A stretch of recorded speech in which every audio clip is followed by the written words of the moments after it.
పాలు ఉన్న చోటే సంపద ఉంటుందని డిప్యూటీ సీఎం భట్టి విక్రమార్క అన్నారు. హైటెక్స్ ఎగ్జిబిషన్ సెంటర్లో 50వ డైరీ ఇండస్ట్రీస్ కాన్ఫరెన్స్ కార్యక్రమాన్ని జ్యోతి ప్రజ్వలన చేసి భట్టి వ్యవసాయ శాఖ మంత్రి తుమ్మల నాగేశ్వరరావు ప్రారంభించారు. తెలంగాణ సంస్కృతి సంప్రదాయాల్లో పాడి ఉత్పత్తి ఒక భాగమని మంత్రి భట్టి అన్నారు. పాలు పొంగించి శుభాలు పొందాలన్నారు. పాలు ఉన్న చోట సంపద ఉంటుందని తెలిపారు. పాడి ఉత్పత్తి తెలంగాణ ప్రజలకు ఒక సంపద లాంటిదని, తెలంగాణలో పాడి ఉత్పత్తికి ఇందిరమ్మ రాజ్యంలో కాంగ్రెస్ ప్రభుత్వం అన్ని విధాలుగా ప్రోత్సహిస్తుందని తెలిపారు.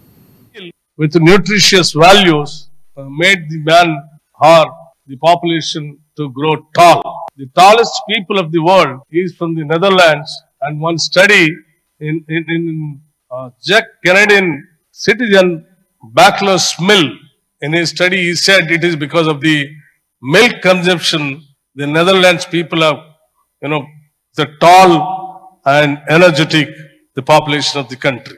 So I feel the milk production and consumption is also equally important for any population and civilization to grow very healthy and economically also very strong.